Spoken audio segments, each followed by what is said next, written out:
Boa noite, pessoal.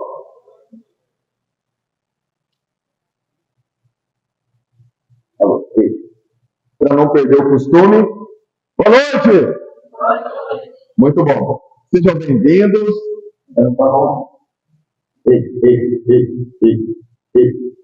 Som. Melhorou?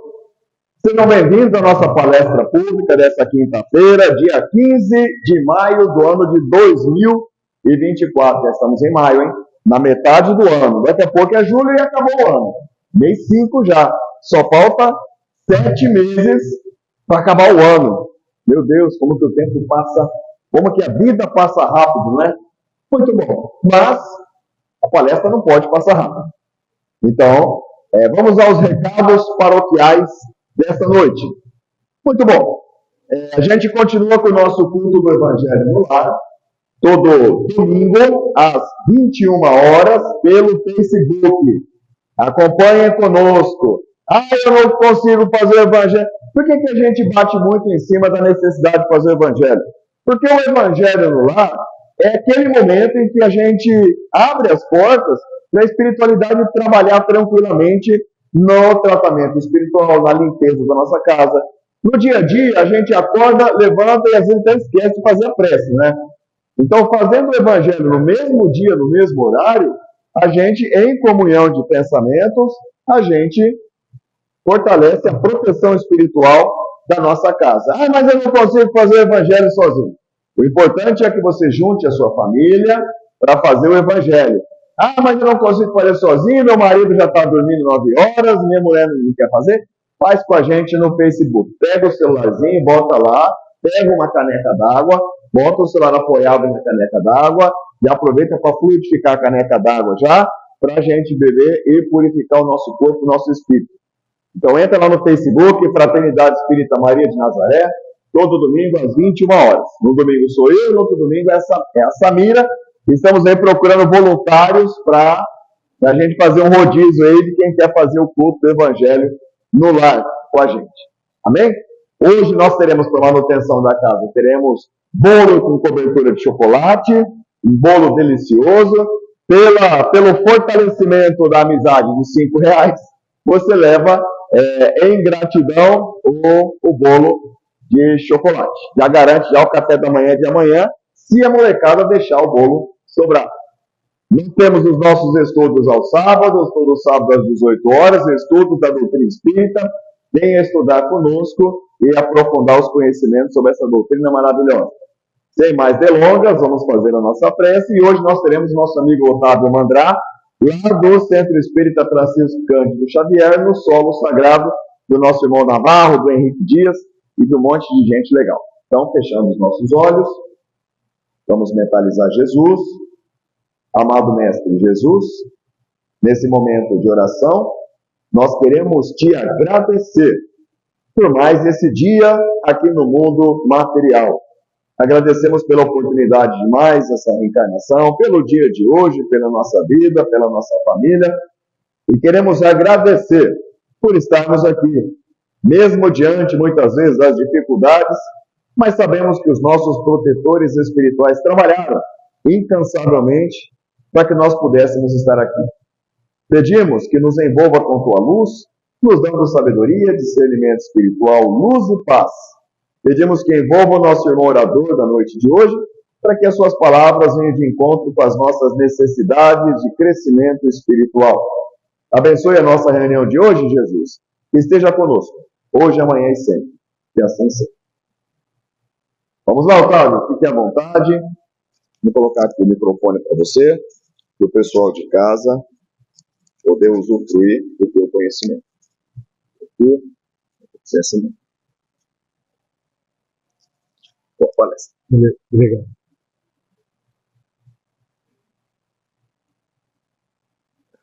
Muito boa noite a todos. Uma alegria poder estar aqui. Maria de Nazaré, com a família Maria de Nazaré, para falarmos um pouco mais da doutrina espírita, que é o tema que nós trazemos nessa noite, porque o Espiritismo nos convida sempre a buscar, através dos nossos estudos, das nossas pesquisas, encontrar o sentido do porquê que nós estamos escolhendo a doutrina espírita nesta nossa reencarnação. O nosso propósito é fazer algumas reflexões históricas, porque trazemos como uma referência o aniversário do Espiritismo, agora dia 18 de abril de 1857, quando ele completou 168 anos.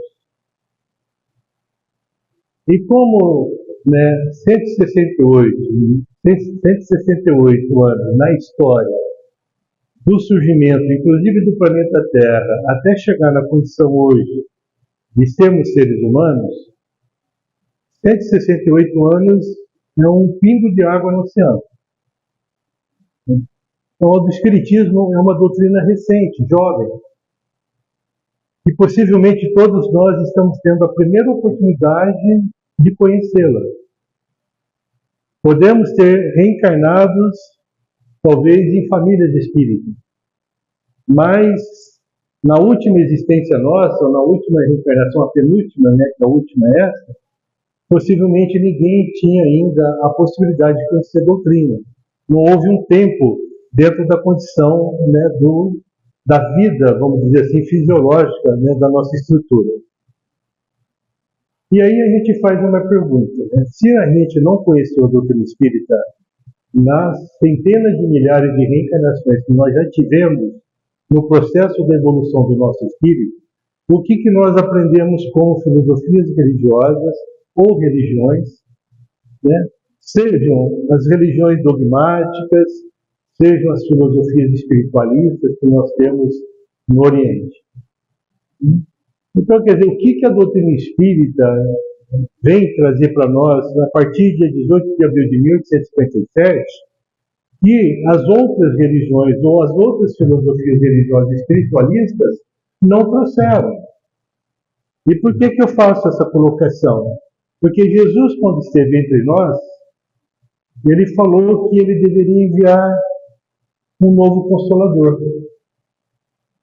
Jesus, como segunda revelação divina, a primeira Moisés, nós aprendemos pelo estudo da codificação espírita, pela informação da espiritualidade de luz, e principalmente pelo Espírito de verdade, que o Espiritismo é a terceira revelação do Pai, e que é o Consolador que Jesus falou quando esteve entre nós. Então, se o Espiritismo é o Consolador que vem desse propósito de Jesus nos indicar, é porque o Espiritismo apresenta determinadas propriedades que as outras religiões ou filosofia espiritualista não apresentam. E aí, logicamente, que a gente precisa tomar um pouco de cuidado para a gente não achar, porque somos espíritos e a gente tem alguma situação privilegiada. Todos nós estamos no mesmo barco, sendo espíritas ou não. Todos nós estamos com a necessidade de reencarnar no planeta Terra, porque na nossa trajetória evolutiva nós adquirimos algumas imperfeições através das nossas próprias escolhas. Não foi Deus, não foi o nosso Espírito Guardião que fez a escolha para a nossa trajetória. Somos nós. Então, tudo que nós vivenciamos, tudo que nós experienciamos nessa existência tem uma relação com as nossas vidas pretéritas. Com as nossas vidas ou centenas, eu gosto de falar centenas de milhares de encarnações, porque o Kardec, num artigo da Revista Espírita de janeiro de 1864, que eu vou citar um pouco mais à frente, ele traz esse conhecimento. E aí, dentro desse contexto da doutrina espírita apresentar essas qualidades, eu pergunto para vocês acham que quando surgiu o Espiritismo no século XIX, meados do século XIX, 1857, vocês acham que o ambiente lá na França, ele se apresentava como um momento favorável ao surgimento do Espiritismo naquela época? ou o momento era desfavorável. Nós não estamos aqui fazendo prova, fazendo nenhum exame, mas quem tiver a oportunidade de me responder, fiquem à vontade. Se não quiserem ou não souberem, também fiquem à vontade. Quem pode participar dessa nossa reunião dizendo: era favorável? Levanta a mão.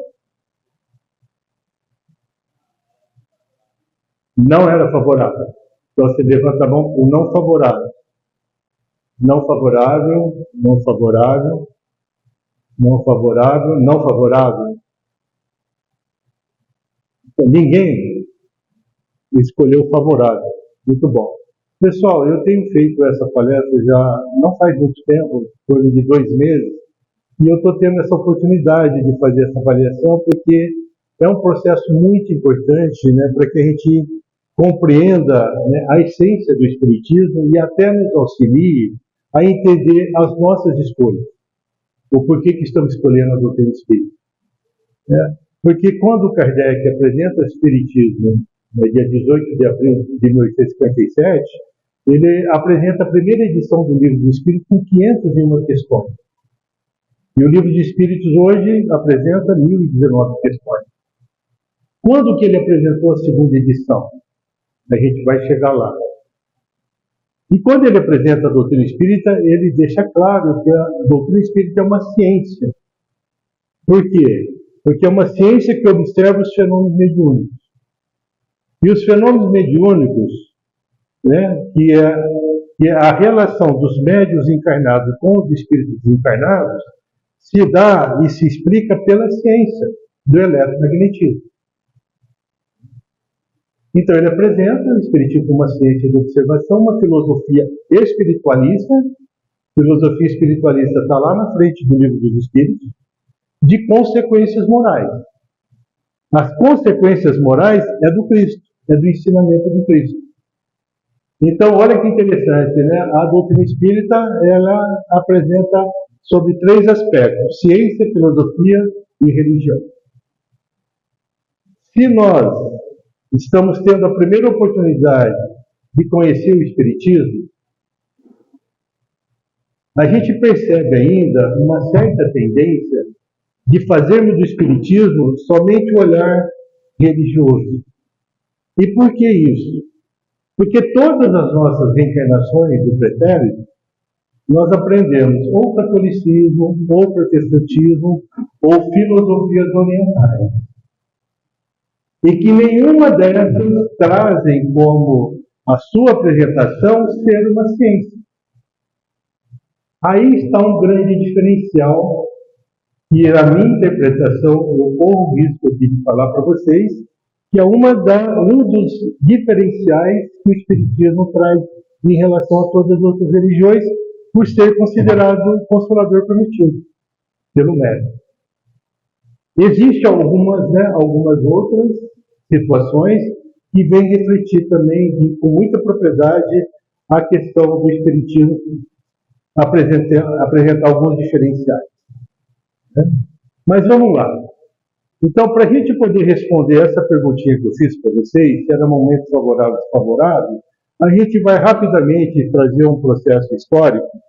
Não sei se vocês gostam de história, mas não é muito complicado, e ela é interessante porque ela está totalmente relacionada, né, com o movimento do surgimento da doutrina espírita, para a gente entender o paradigma, quer dizer, o modelo, né, que existia na França, né, lá no meado do século XIX. E aí, para a gente fazer essa reflexão, a gente vai voltar um pouquinho, né, no finalzinho do século XVIII. O que ocorreu na França? Como que estava o ambiente na França? Estava um ambiente onde, né, os mais simples, né, inclusive a classe da burguesia, estava vivenciando um processo de autoritarismo, onde criou-se, pelo surgimento, né, do iluminismo, um questionamento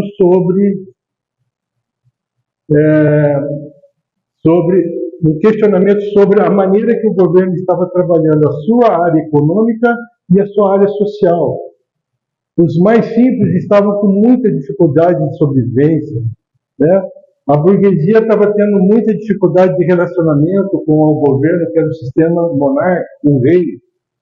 E aí, um fator interessante é que a educação na França, principalmente na França, mas em vários outros países naquela época, era comandada pelo clero, pela igreja.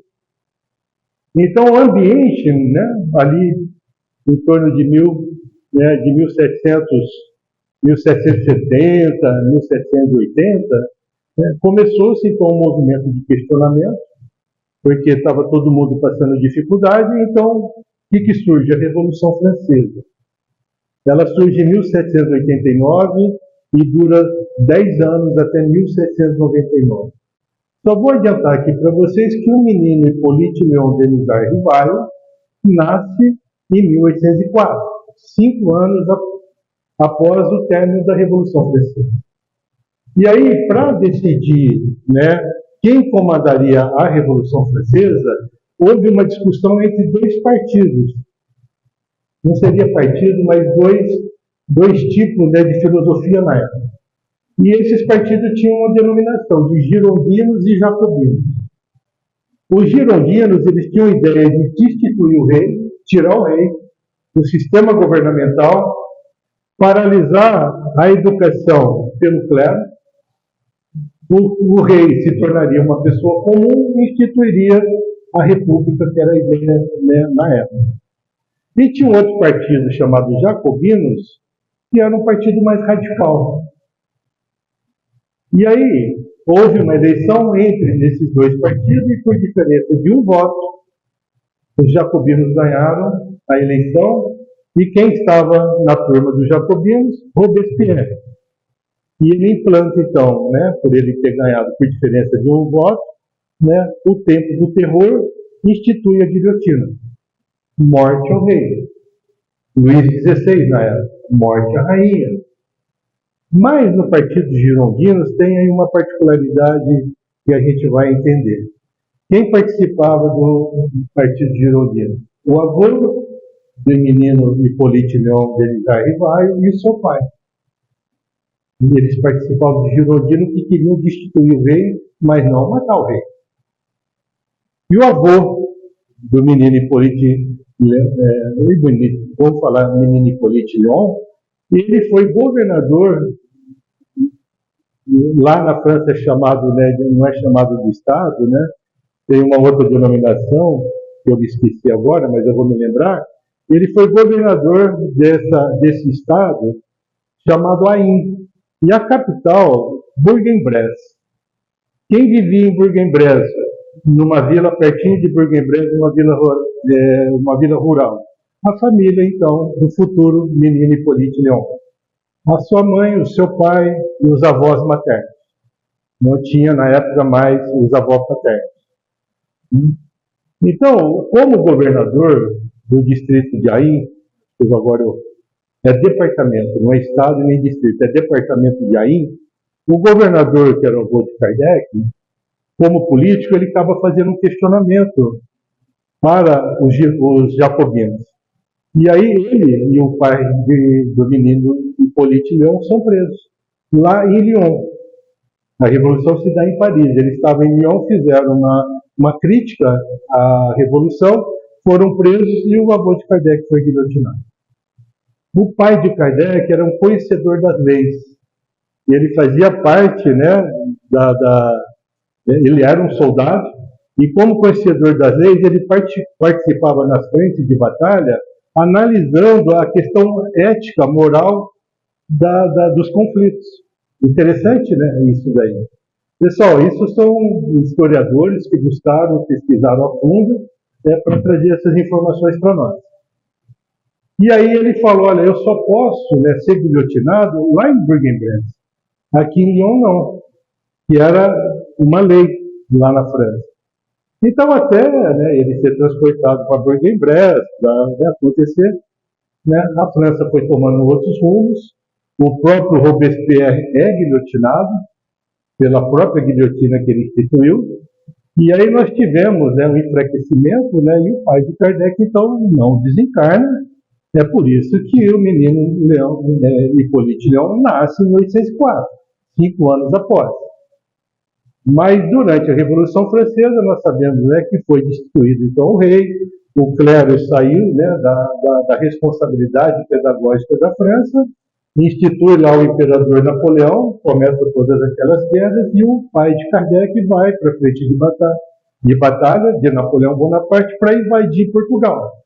Só que o Napoleão falou, olha, pela Espanha a gente chega primeiro.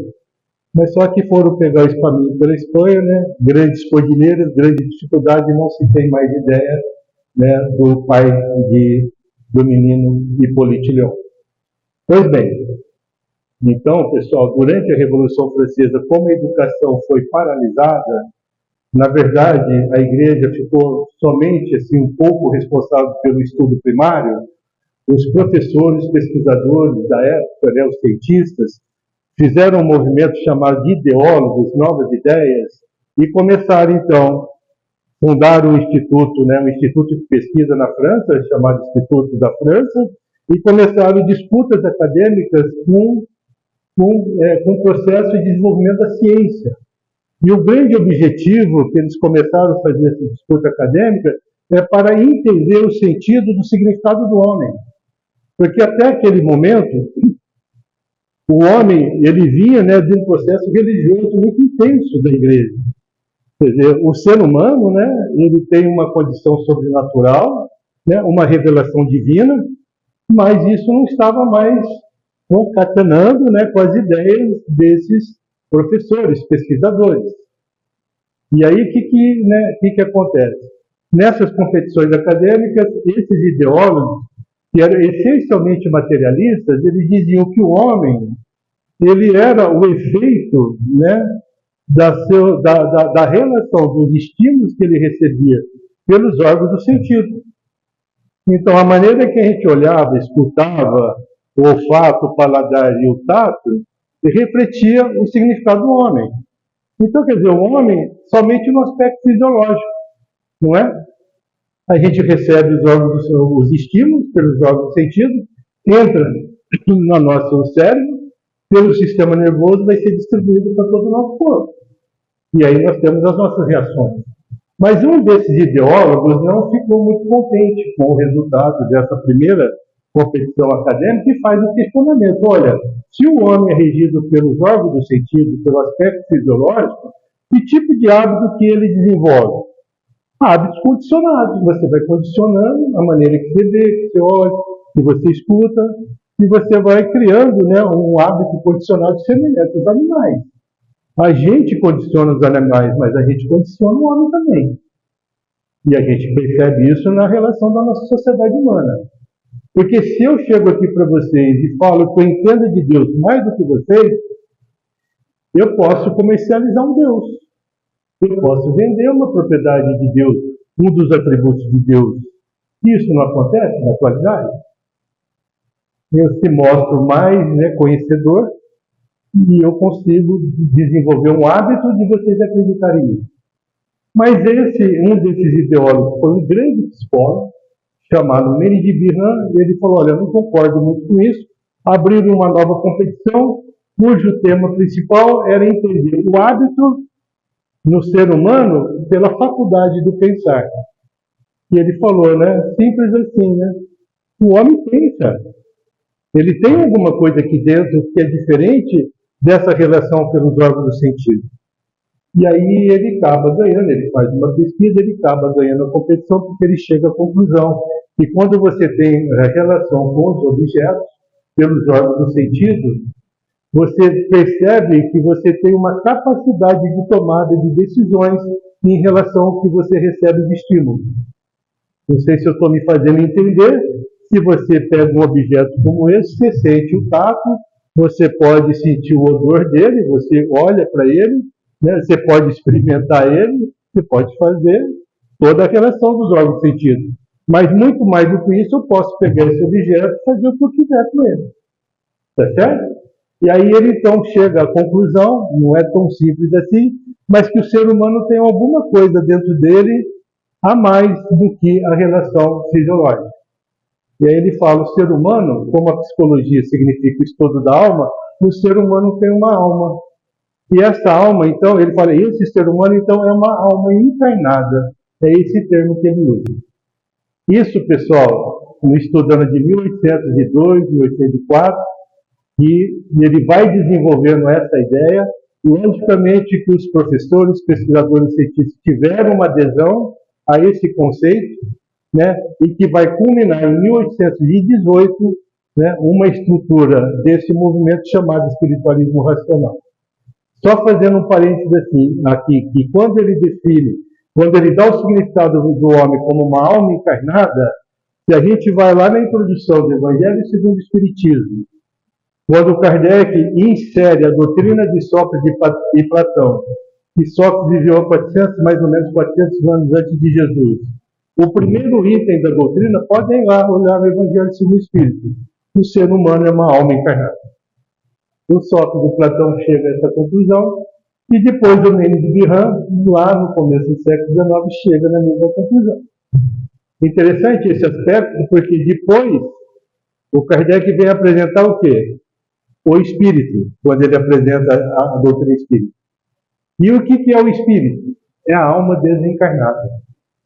Então Kardec faz uma associação com Menes de Guihan, com essa psicologia, porque ele chega, né, em Paris, depois que ele vai estudar em Yverdon, né, com Pestalozzi, né, com 11 anos de idade até com 18, quando ele volta para Paris como um grande pedagogo, ele vai trabalhar na área da educação. Ele chega em 1822, o movimento espiritualismo racional foi instituído em 1818, 1824, esse psicólogo Menes de Guihan desencarna, e aí o Kardec começa a ter uma participação com esse, Kardec não, né, ainda agora como professor Hippolyte, né, Rivail, ele começa a participar desse movimento do espiritualismo racional, que estava estruturando um conjunto de disciplinas, né, para dar aula, né, para os liceus, para as escolas da França. Então, como que isso, né, a gente pode trazer mais uma contribuição no sentido, né, de lembrar que o menino Hippolyte nasce em 1804 e ele nasce em Lyon. É por isso que às vezes a gente vê no movimento espírita falando que o Kardec é um mestre lionês. Mas como que conta a história real? Quando ele está lá em Bourg-en-Bresse, vivendo lá numa área praticamente rural, uma área muito esverdejante, né, um relevo suave, uma situação cultural muito, né, interessante, não tinha nenhum tipo de poluição, a sua mãe já tinha tido 2 filhos, um casal, e não tinha vingado. Tinham desencarnado ainda novos. E aí, quando ela já estava com uma certa idade, né, e o pai de Kardec volta lá da Revolução Francesa, então é gerado o menino Hippolyte Lyon. Só que o pai dele, né, para não correr o risco, vai para Lyon, porque em Lyon tinha lá umas águas termais e que tinha todo um auxílio de acompanhamento no processo gestacional.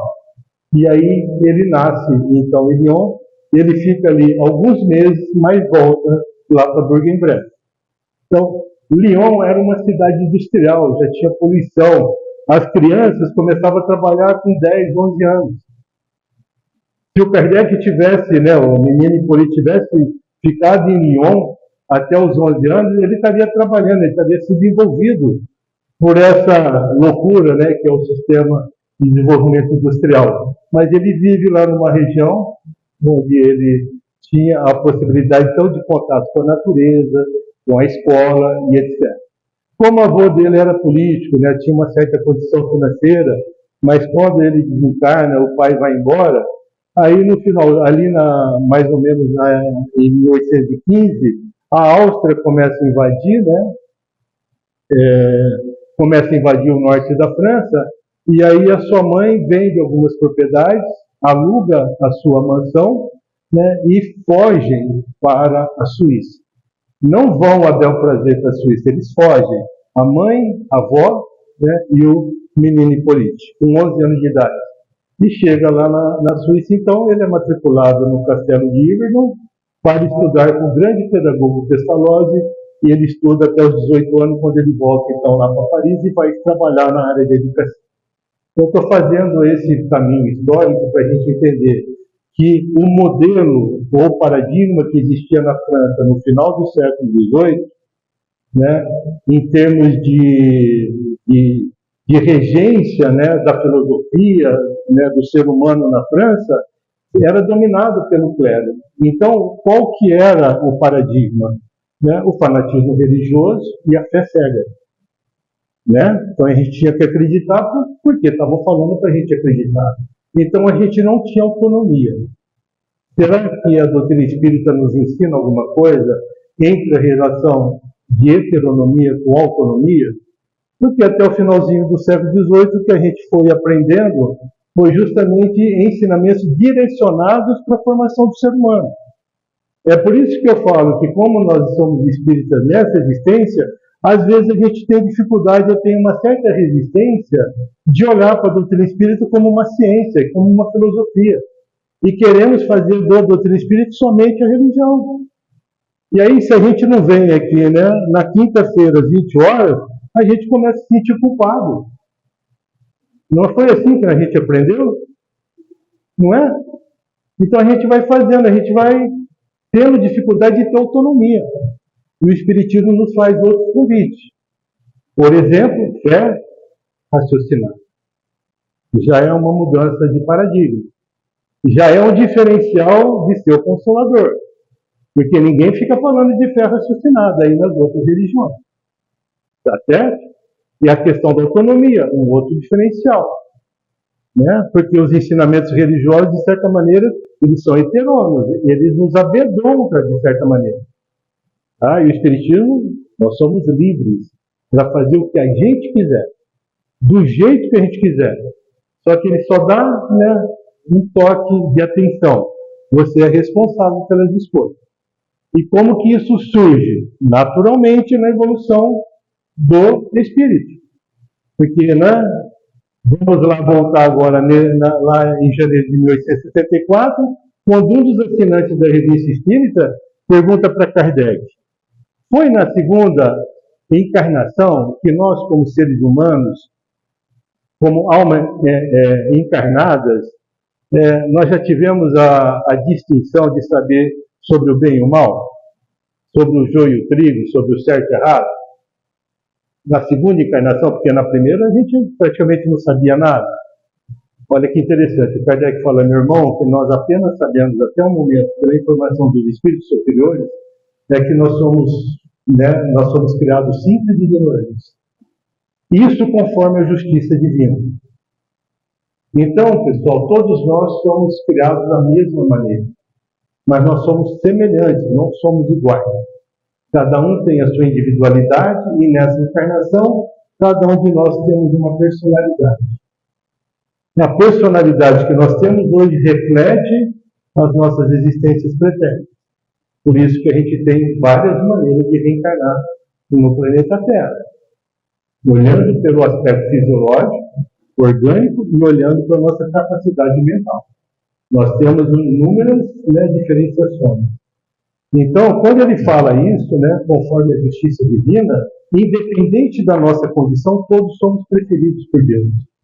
Se somos espíritas, se não somos espíritas, se somos ateus, se somos cruéis, se somos assassinos, se fazemos barbaridades, todos somos preferidos por Deus. Isso é a justiça divina, pela sua criação. Mas a justiça divina entre nós reflete fazer para o próximo o que você gostaria que ele fizesse para com você. Se a gente praticasse essa orientação, possivelmente, Flávio, talvez a gente não teria nem os policiais, não teria nem os advogados, não teríamos nem as prisões, talvez nem os hospitais. Porque quem vai querer fazer para o próximo alguma maldade se ele pode fazer com você? Quem vai tirar a vida do próximo sabendo que ele pode tirar a sua própria vida? Quem vai passar o próximo para trás sabendo que ele pode te passar para trás? Quem vai aproveitar das situações se comprometendo moralmente se você também pode fazer isso? Vocês entenderam? Se a gente vai no capítulo 17 do Evangelho segundo o Espiritismo, que tem como tema sede perfeitos, né? Ali o Kardec fala no segundo item, o homem de bem, que o verdadeiro homem de bem é aquele que pratica a lei de justiça, amor e caridade, que é a 10ª lei moral, na sua maior pureza. Pessoal, só quando nós chegarmos na condição de espíritos puros, nós vamos conseguir praticar essa 10ª lei que sintetiza todas as outras 9, de sermos justos, de saber entender o amor divino e sobre a caridade. O próprio Kardec chegou à conclusão que fora da caridade não tem salvação.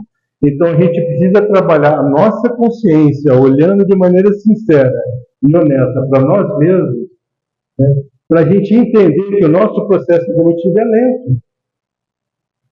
E não precisamos de pressa, nós precisamos de efetividade.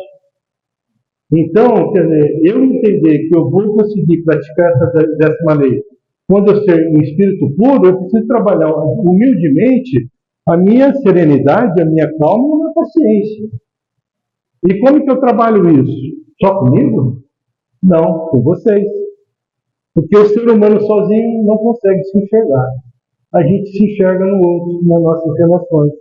Seja entre nós, seres humanos, e com a natureza. Porque às vezes nós precisamos, né, nos colocamos aqui como, né, um palestrante, né, falando bonito, falando coisas interessantes, mas a gente mata os animais. A gente coloca fogo nas florestas. A gente polui indiscriminadamente o nosso solo, o nosso ar e as nossas águas. Né? A ponto que agora, um mês atrás, caiu uma chuva no estado de São Paulo, um município aqui de interior já foi detectado agrotóxico na chuva. E o pessoal da ciência médica, da área de medicina, preocupado, porque a quantidade de agrotóxicos que nós estamos ingerindo pelos nossos alimentos está desenvolvendo novos tipos de câncer. Então, nós precisamos prestar atenção, né, como que é, e estamos vivenciando e experienciando a nossa trajetória aqui no planeta Terra, que é um grande presente do Pai para a gente reparar os nossos enganos do passado. Então, nós não estamos aqui, né, como um castigo de Deus. E não passamos a não entender o significado do sofrimento e das dores. E o Espiritismo nos traz também como diferencial a compreensão desse processo. Mas, pessoal, voltando um pouquinho, então, na história do professor Rivaio, onde ele tem um contato, então, com espiritualistas racionais, ele chega na França com 18 anos, por indicação do Pestalozzi, fala para ele que tinha acabado de abrir uma escola sobre magnetismo na França, em Paris. E fala, Kardec, vai estudar o magnetismo. Kardec não. Professor Rivaio, vai estudar o magnetismo. O magnetismo, né, tinha sido descoberto no século XVIII por Franz Anton Mesmer, um médico austríaco, que ele institui, através do estudo de formatura dele, olhando para os astros, que no universo, entre nós tem um fluido, que ele chama de fluido universal. E ele institui como um ato médico o passe. Lá no século XVIII, ele começa a dar o passe nos seus pacientes e começa a acontecer as curas. Porque ele chega à conclusão que quando o terapeuta tem vontade de curar o seu cliente e o cliente tem vontade de ser curado, começa a ter uma sintonia eletromagnética. O que é o trabalho mediúnico? Comunicação mediúnica, sintonia eletromagnética do perispírito do médium encarnado com o perispírito do espírito desencarnado. Olha que interessante, né, o processo. Só que o corpo médico, né, a Associação Médica de Paris não aceitou. Aí o Mesmer morre em 1815. Em 1815, um dos adeptos do magnetismo animal, chamado Hahnemann, funda a homeopatia, lá no início do século XIX. E que hoje a gente é tratado pela homeopatia. Aceita como, né, uma medicina oficial, tratamento oficial na área médica, no Brasil pelo menos. Então, pessoal, nesse contato então, que o professor Rivaio tem com os espiritualistas, chega num determinado momento que ele é convidado a ajudar a interpretar algumas dúvidas que eles estavam tendo no movimento das aulas que eles estavam oferecendo na área de humanas, que naquela época chamava, em vez de ser ciências humanas, ciências morais. né? E que essa estrutura, então, da psicologia experimental espiritualista, porque quando o Mene de Biran fala que o homem tem uma alma encarnada, essa alma tem faculdade. Ela raciocina, ela imagina e ela tem a vontade. Então, pessoal, ele entra no campo da metafísica, da subjetividade. Porque a gente não pega, como eu estou pegando esse microfone, a razão, a imaginação e a vontade, mas a gente sabe que ela existe na nossa mente, na nossa vida de relações.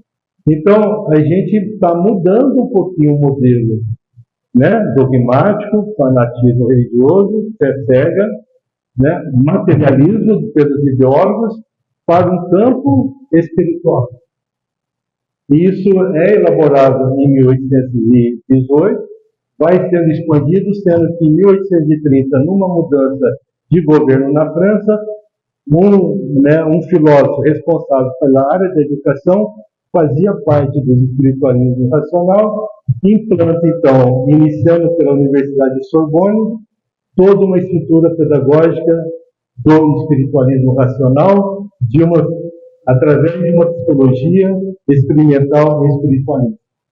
Todas as universidades absorvem, todas as escolas, todos os liceus, inclusive formação de professores. Isso foi até 1850.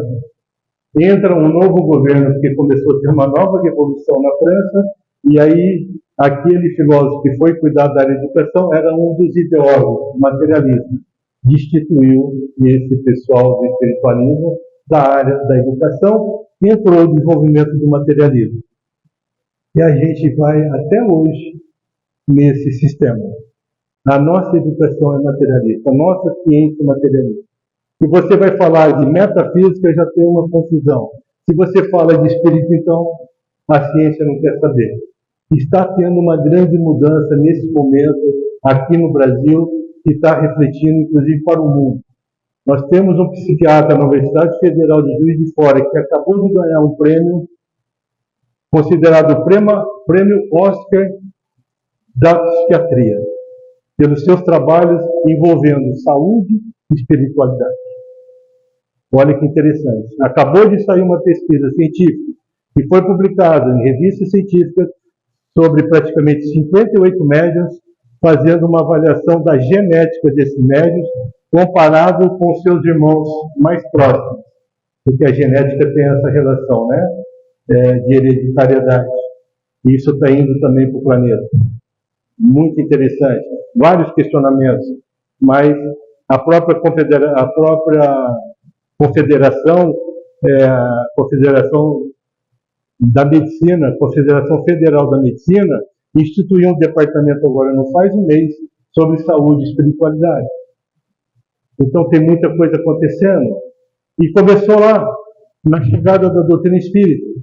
Porque quando os espiritualistas são destituídos da área de educação em 1850, em 1854, o Kardec estava estudando por 35 anos magnetismo, e ele começou a ser convidado a conhecer os fenômenos das mesas girantes, das mesas dançantes, que reflete o magnetismo.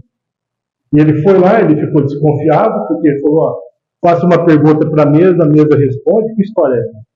Tem alguma coisa aqui, tem alguém aqui dentro que vai estar trazendo resposta. Daí ele fala, se eu faço uma pergunta, tem um princípio inteligente, e a resposta tem uma resposta inteligente, tem alguma coisa aqui dentro. Né? E aí, através do magnetismo, ele acaba compreendendo esse processo, aí ele vai entendendo que ele é, então, o espírito escolhido para codificar a doutrina espírita. E ele apresenta, então, o Espiritismo, né, com 501 questões, a primeira livro dos Espíritos, apresentando o Espírito como alma desencarnada e o mundo dos Espíritos, né, como uma ciência, então, né, espírita, fazendo uma correlação com a experiência dos homens. E, logicamente, que ele foi muito combatido, muito questionado. Teve um grande alvoroço em Paris, porque quando ele apresenta o espírito, ele apresenta que a morte não existe. Se existe o espírito, a morte não existe, morre o corpo. Olha o impacto disso, pessoal, lá no século XVIII. Então, o momento era favorável ou desfavorável? Vamos chegar lá, na resposta. Então, pessoal, de abril de 1857 até dezembro de 1857, As reuniões eram semanais para continuar estudando, evocando os espíritos para adquirir as informações, porque o Kardec sabia que tinha uma continuidade. Ele precisava explicar como se chegavam, né, e chegaram as informações dos espíritos, os processos mediúnicos. E ele começa a descrever sobre a mediunidade. Então ele faz da sala da sua casa um salão de pesquisa.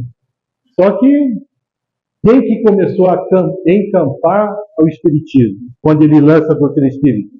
A maior parte foram dos espiritualistas racionais, os professores, pesquisadores, os cientistas, que entenderam a psicologia experimental espiritualista de Mendes de Bihan.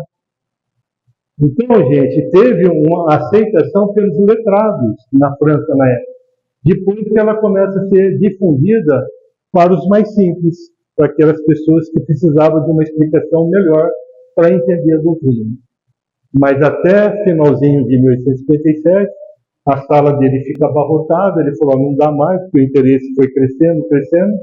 Aí ele começa, então, a entender que ele precisava divulgar a doutrina espírita através de um periódico, de um jornal. E aí, ele, em janeiro de 1858, ele apresenta a primeira edição da Revista Espírita, chamando a Revista Espírita de Jornal de Estudos Psicológicos.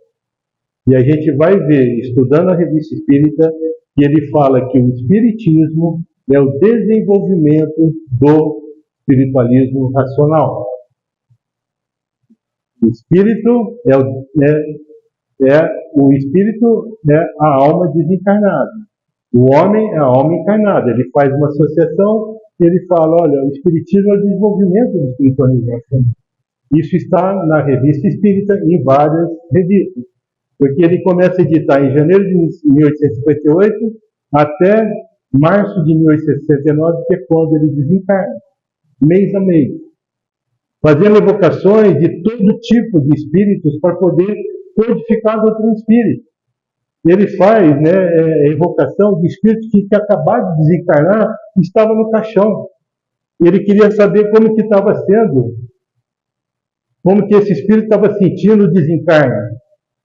Aí ele traz a informação para nós que praticamente todos nós, no momento de desencarne, nós temos um tempo de perturbação.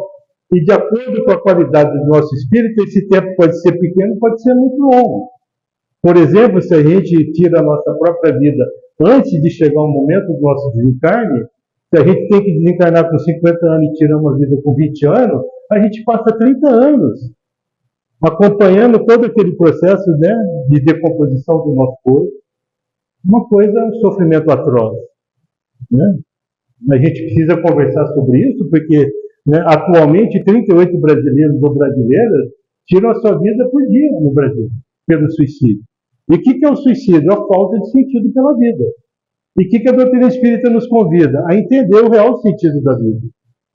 E é por isso que eu acho muito importante trazer esse processo histórico, para a gente entender por que o espiritismo chega até nós e por que nós estamos abraçando essa causa. E o que nós podemos fazer para mudar um pouco esse paradigma relacional humano que está evidenciando falência. Suicídio, homicídio, feminicídio, consumo de drogas, separações, estupro e etc. Tá? Então, pessoal, chegou em março de 1858, o Kardec, então, ele funda, né, a Sociedade Parisiense de Estudos Espíritas, e que toda semana tem as suas reuniões, né, pegando as informações, pegando os artigos sobre fenômenos em vários lugares da França e do mundo, né, para ele ir codificando, então, a doutrina espírita. E aí, em março de 1860, ele chega na edição final do Livro dos Espíritos, praticamente 3 anos depois da primeira edição. E logo em seguida, em 1861, ele traz o Livro dos Médiuns. Em 64, né, o Evangelho. 65, Céu e Inferno. 68, a gente. Sempre pesquisando cientificamente as informações da ciência espírita. Então, pessoal, isso é o espiritismo, né? Então, aqui, né, quem gosta de estudar ou vai querer começar a estudar a doutrina espírita, eu ofereço aqui, né, fazendo uma propagandazinha, Hoje, quinta-feira, antes de vir para cá, das 18 às 19, eu faço um trabalho, né, de estudo pela Rede Amiga Espírita TV, das 18 horas às 19 horas, sobre a Revista Espírita. Estamos em fevereiro de 1861. Fazem mais de 4 anos que eu estou estudando a revista, a gente chegou no terceiro ano. É um manancial muito interessante. Hoje a gente conversou um pouco sobre a escassez de médiuns na época do surgimento do Espiritismo, que começaram a fundar as casas espíritas e não tinha tanto médium assim, porque estava no começo. E os próprios espíritos ficaram preocupados. Aí o Kardec faz uma consideração que o Espiritismo não é só feito de médium, é feito de estudo, de reflexões, de aprofundamentos, de estudar, né, as informações que já tinham chegado pelo livro dos Espíritos, pelo livro dos médiuns. Muita coisa a gente tem que aprender. Pessoal, para a gente finalizar, então, em outubro de 1864, na Revista Espírita, o Kardec traz um artigo sobre espiritualismo racional. E ele vai conversando, ele é bem sutil, né? O Kardec é muito sutil, ele vai fazendo uma apresentação, fazendo as suas colocações. E aí ele chega lá num determinado parágrafo, ele fala o seguinte: a doutrina espírita, por ter sido desenvolvimento do espiritualismo racional, ela chegou num momento muito interessante. E ele fala, se ela tivesse chegado um pouco antes, no dia 18 de abril de 1857, ela tinha sido envolvida pelos ideólogos, pelos materialistas, que em 1850 tomaram conta da educação novamente. Esse movimento espiritualismo racional, essas ciências humanas, que envolvia a psicologia, ela não tinha o objetivo de tratar terapeuticamente o ser humano, como a gente usa hoje na psicologia. O fundamento, o grande objetivo era uma transformação moral da sociedade francesa que estava muito decaída. Olha que interessante, o que é a evolução do espírito? Inteligência e moral. E eles já tinham essa ideia, que eles eram realmente espiritualistas, um conjunto de espíritos que vieram para a mudança de um paradigma, mas o materialismo ainda tomou conta até hoje. Mas a gente está com grandes facilidades de alteração desse modelo. E aí ele fala, se ele tivesse chegado um pouquinho antes, teria sido abafado pelos ideólogos, pelo materialismo. E se chegasse um pouco antes dos ideólogos, teria sido totalmente absorvido pelo fanatismo religioso. Então a doutrina espírita, diz o Kardec textualmente, chega no momento exato para as nossas necessidades. Um grande aprendizado para todos nós, até para a gente entender por que estamos escolhendo sermos espíritos. Precisamos estudar a doutrina espírita, se possível, todos os dias, seja individualmente, seja coletivamente. Logicamente que no coletivo a gente discute, a gente pondera, a gente tem condições de aprender mais. Como eu disse, sozinho a gente se limita. Então que a gente possa fazer esse movimento para a gente cada vez mais entender a doutrina espírita, o potencial que todos nós temos no processo do autoconhecimento, de um olhar sincero e honesto para nós mesmos, como já lá na pergunta 919 nos indica, né? Um sábio da antiguidade já vos disse, conheça a ti mesmo. E o Kardec fala o seguinte, a gente já sabe que a gente precisa se conhecer. Quando os espíritos respondem a essa questão. E ele fala, mas como que a gente se conhece? Como? Por que o Kardec falou, a gente já sabe sobre essa massa? Porque Sócrates, 400 anos antes de Jesus, ele estava desenvolvendo a sua filosofia, mostrando para a sociedade a necessidade de conhecer a si mesmo. E ele, com as dúvidas, ele vai até o templo de Delfos, que foi construído 800 anos antes de Jesus, consultar os pitonisas, que seriam os médiuns da atualidade. E quando ele chega no templo de Delfos, o que está escrito na entrada? Ó homem, conheça a ti mesmo e podereis conhecer todos os deuses e todo o universo. aquela frase ficou matutando na cabeça dele. Ele falou, achei, eureka. Aí ele define a filosofia dele, né, como maiútica, que a verdade está dentro de cada um de nós. Então ele nos ensina a cuidar de nós, cuidar de si, por ele fazer esse ensinamento na sociedade, né? Lá na Grécia, ele é preso e ele vai tomar cicuta, o veneno. 400 anos depois, chega o Mestre Jesus e vem falar da verdade. Conheça a verdade e ela te liberta. Eu sou o caminho, a verdade e a vida, ninguém chegou ao Pai se não for por mim. Por ele falar da verdade, a gente crucificou o Mestre. Ele foi preso. Semelhante a Sócrates. Semelhante a Sócrates, também Jesus ensinava nas praças, né, em todos os lugares. Semelhante a Sócrates, Sócrates não escreveu nada e nem Jesus escreveu nada. Foram os seus discípulos. Platão escreve sobre Sócrates e os discípulos escrevem sobre Jesus. 1857 anos depois, vem o Espiritismo falar da verdade. O que nós vamos fazer com essa verdade da doutrina espírita? Vamos crucificá-la? Vamos destruí-la? Ou vamos divulgar? É esse, né, o nosso convite. Para a gente possa, né, cada vez mais tornar consciente de que faz praticamente 2.800 anos que a gente está sendo convidado a nos conhecer. Olhar para dentro de nós de maneira sincera e honesta, percebemos as nossas imperfeições que surgem na nossa vida de gerações para a gente começar a ter um autodomínio dessas imperfeições. É assim que a gente evolui. Trabalhando, né, a nossa inteligência, né, não de maneira orgulhosa e egoísta, como diz os Espíritos na questão 785. O orgulho e o egoísmo atrapalham o desenvolvimento da moral, mas não atrapalham o desenvolvimento da inteligência. Então nós somos muito inteligentes para fazer guerra, mais de 180 conflitos atualmente. Nós somos muito inteligentes para passar as pessoas para trás, para nos corromperem, para fazermos, né, os nossos enganos. Vamos utilizar a nossa inteligência de maneira adequada e consequente para que a gente possa trabalhar, né, nas nossas relações a solidariedade e a cooperação. E onde tem cooperação não tem competição. Mas onde tem competição não tem cooperação.